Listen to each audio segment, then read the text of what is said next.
Hello there guys, welcome back to Younes Talks Football, welcome back to a brand new video. I hope all of you are doing well today as we get into what is video number 2 of 2. If you didn't catch video number 1, which was a very unique video, just an announcement for all of you, then you can go and have a look. But I will reiterate what I said on there very briefly. The Younes Talks family has expanded and we don't just have Younes Talks Football now. For quite a lot of the requests that I got, and it was the plan for me to do it close to WrestleMania, but after what we saw this weekend at Elimination Chamber, I had to bring the plans forward for the new wrestling channel. Younes Talks Wrestling is born. It will operate alongside Younes Talks Football. Nothing will be interrupted here. It will continue as normal. If you are a wrestling fan, you can subscribe over there and get double worth your money.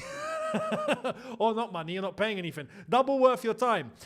So make sure you have a look. Link in the description. I'll leave a link to the first video that I done right here, so you can go and have a look on that if you are interested. Give us a sub and make sure you're there.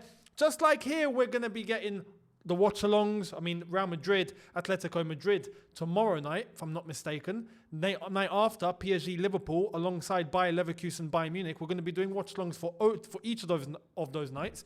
Watch along for Chelsea Copenhagen, preview and review for all of that as well. And alongside, you're getting a review of Monday Night Raw on the wrestling channel. You're getting Friday Night SmackDown. You're getting all the pay-per-views. I'm going to try and do watch-alongs for every single pay-per-view that there is. And we'll try and see if we can expand even further on Younes Talks Wrestling. So, daily uploads on there too, even if it's news and topics and things that are happening, just like I do on here. So make sure you're subscribed. Much appreciated. It's going to be one hell of a ride, especially heading into WrestleMania. So, on the football side, let's get into the latest. What's happened? Well, things at AC Milan are not going so well. So much so, their fans are protesting against their owners too. It's like it's become a trend. Everyone's protesting all of a sudden. Why? I wonder why. I wonder why. Maybe owners should take more notes, I think, of frustrations that fans have across the board. But AC Milan, not in a good spell at all. And they held a protest similar concept to the Strasbourg fans, where Strasbourg stay quiet for the first 15 minutes and they don't say a thing, right? The AC Milan fans stay outside of the ground for 15 minutes and then they come in. So for the first 15 minutes, there's no one there. And that's a protest in relation to their owner and the way that the club is being run. As a consequence, the team, or maybe not as a consequence, but as a consequence of the poor ownership, the team haven't been playing well. Not badly, actually. And they've not been getting good results, but at the same time, they've also not been having good performances when it comes to their players. And one of their players specifically is Joao Felix. Now, AC Milan, just to give you guys some context, they lost their last game yesterday at home to Lazio, 2-1. So that just added to the troubles, really. They're currently 9th in Serie A. Before the game against Lazio, where they went down to 10 men, they lost to Bologna. The game before that, they lost to Torino. The game before that, they drew to Feyenoord. The game before that, they beat Verona, but they lost to Feyenoord, and that's where the form was very hit and miss. They were winning some games, losing some games, and it was kind of very hit and miss. But as a consequence right now, they are sitting in 9th, and they are 17 points behind Inter Milan, who are in first. I mean, it's atrocious.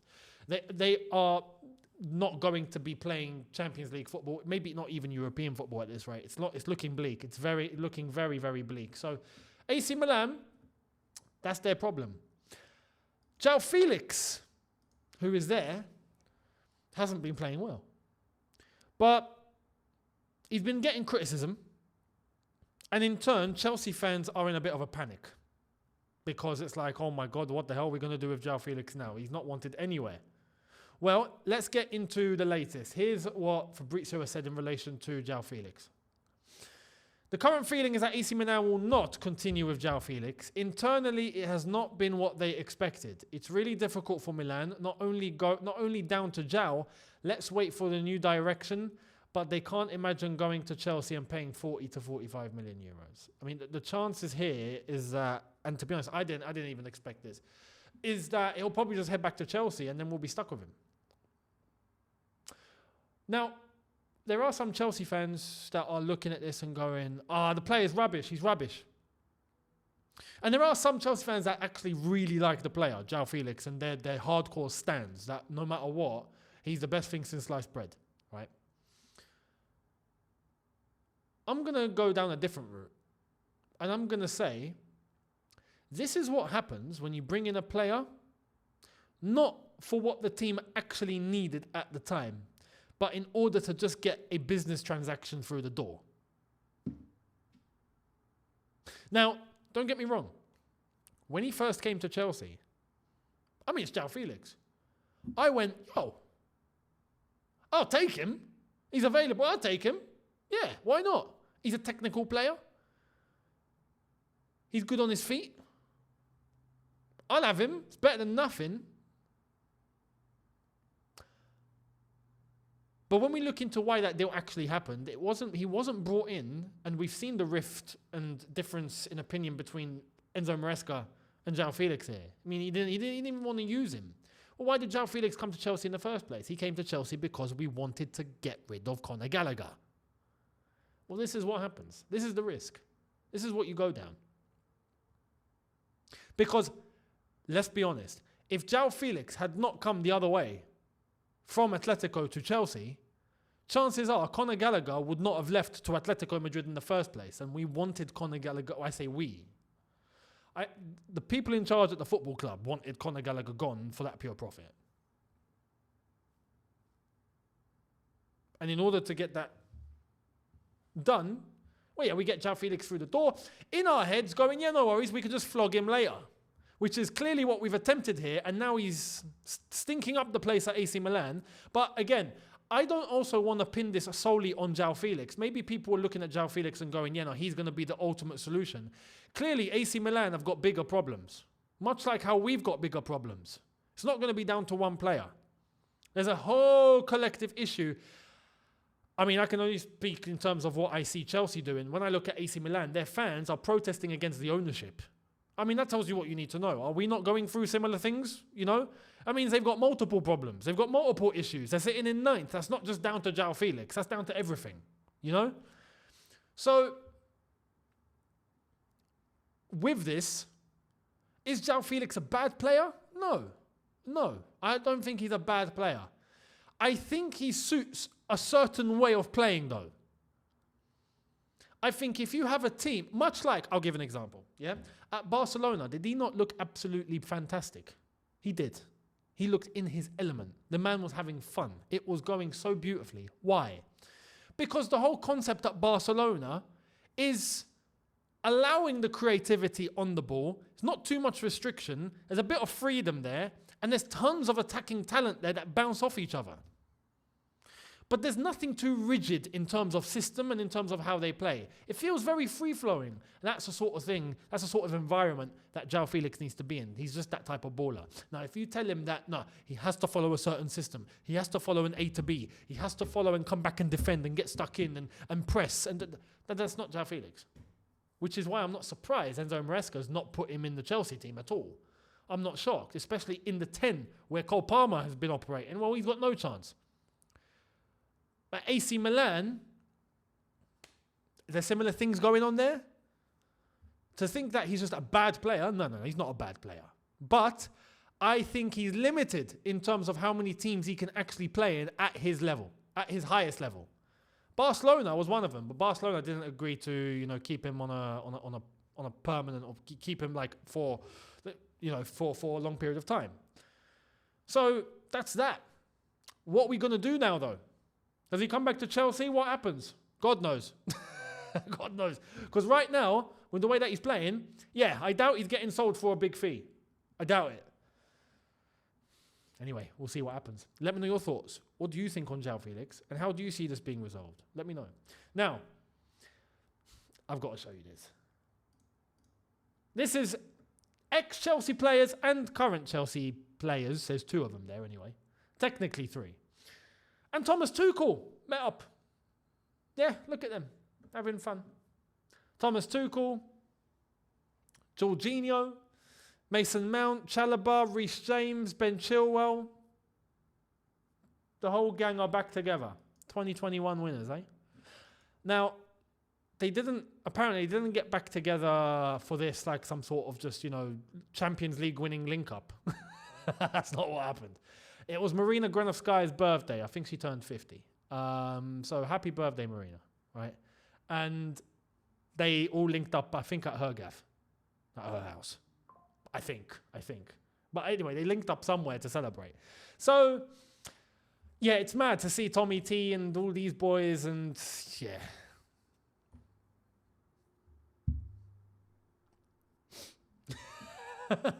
We'll just leave it at that. What do you think? Yeah, go on, hit me down with some nostalgia in the comments. I want to say something about this. Now, this is where we get to what I think is the main talking point of this video, right? Check this out. Future Chelsea talent Estevao Williams scores and becomes the first Brazilian to reach 30 career goals and assists before turning 18, since Neymar in 2010.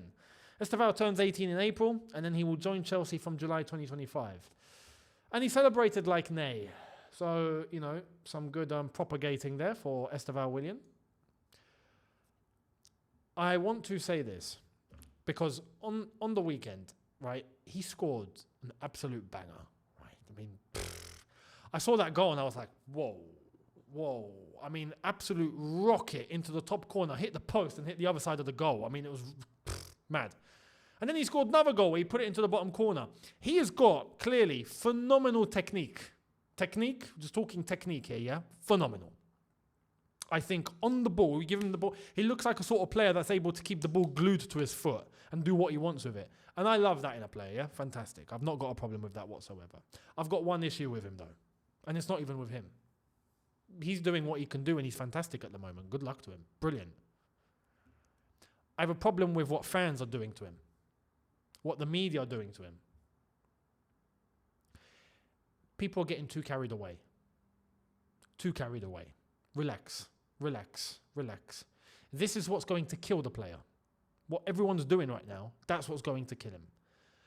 Everyone's creating this buzz and this hype and this, oh my God, this guy is like he's Neymar. He is Messi. He's not even 18. Chill. It would be wrong to bring him to Chelsea at his age and just go, we're looking on you. You're the one that's saving us. Go for it. Save us. No, what are you doing? You're going to kill him. If this was Ligue 1, even if this was La Liga, even if this was Serie A, definitely Serie A, I'd be like, fair enough. Yeah, because in those leagues, you bring a certain level, chances are you're going to run with it. In the Premier League, though, it doesn't work that way. It's very easy for a young player with tons of talent fizzle out in England. Very easy for that to happen. And it happens when everyone hypes a player too much, expecting the world from him, right? And then he doesn't perform, and all of a sudden, the world comes crashing down. Or there's crazy hype. He's pushed so much at a young age to the point where his body breaks on him. Everyone's like, he is the superstar. He's 18, 19, 20, boom, he's injured. He's not playing again. We've seen it time and time again. Because England and the Premier League is so ruthless in its tempo and its physicality. It's so ruthless. To be able to just expect a player to come out of Brazil like that and just come into the Premier League and walk it is foolish. But everyone is creating this image in their heads that this is what's going to happen. And that's what's ultimately going to help destroy the player. Don't do that to him. Don't do that to him. Realistically, and this, I know this isn't going to happen. I know this is not going to happen because the narrative has already been written. Realistically, Estevao Williams should be coming to Chelsea and he shouldn't be starting. Realistically. For one season, he should be coming off the bench. Problem is, he comes to Chelsea and right now, there's a chance he could be operating better than our wingers at the moment. Now, I'm not going to say that, oh no, there's no hope. No, there is a chance that he plays every game, he lights it up, he is about that life, he is a world-class superstar, and then great, he's just running with it, fantastic. Yeah, that is a chance, but that chance is so slim. And the chances are, when you do that to someone of that age in England, you have more chance of destroying the player than elevating him. The best thing to do with him is to take it slow. Bring him in slowly. Like I said, he's coming off the bench. He's getting 15 minutes. He's getting 20 minutes. He's getting half an hour. He's getting a half. Halfway through the season, you can start to make an analysis. He starts some games. Plays 75. Plays 70. Plays 80. Cool. Plays an hour. Cool. Get him into that rhythm. Season after, if he's about that, and he's developed and physically he's gotten better, then you can call upon him. But I'm just saying, people need to bring their hype down. Because it's so easy to see where this could go. Comes to Chelsea, plays, has a couple of stinkers. Ah, crap, what? Nah, but no. Because he's being overutilized, overhyped, and people expecting the world of him when they shouldn't. Best thing to do is to really be careful on a player like this and to not break him early. If you break him early, he's toast. He has to be brought in slowly, especially physically, in order for him to develop some strength, develop some skill, and then you can tell him, listen, go and do your thing. Again, I always look back to the example, Eden Hazard, who was lazy, and he set a really good example for this. He came into the Premier League, first season, he looked really good. That summer,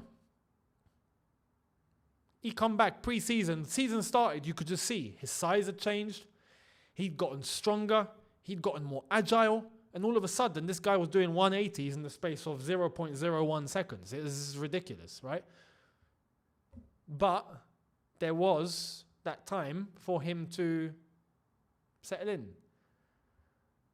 Breathe him in slowly. People are already putting him on Neymar's level, Messi's level. I mean, it's insane. It's insane. Relax. Everyone needs to chill.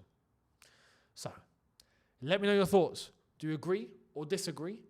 I'm not taking anything away from him. Right now, in Brazil, he's killing it. I think in Brazil, there's nothing more he can possibly do. But at the same time, when he comes to England, it's going to be a different story. And I would rather he knows that now and prepares for it and people calm down instead of expecting the world, and then when they don't get it, what? And then all of a sudden he's pushed too hard and then he breaks. No.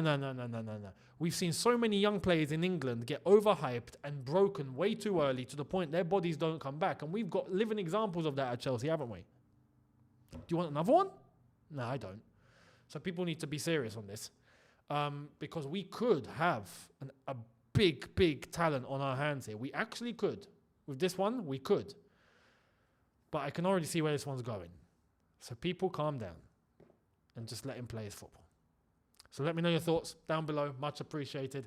And I will catch all of you tomorrow for a brand new one, maybe a brand new two. And also, Younes Talks Wrestling, Monday Night Raw review will be there. So make sure you guys are there. Link in the description. I'll catch all of you tomorrow in a bit, people. Look after yourselves. Take care.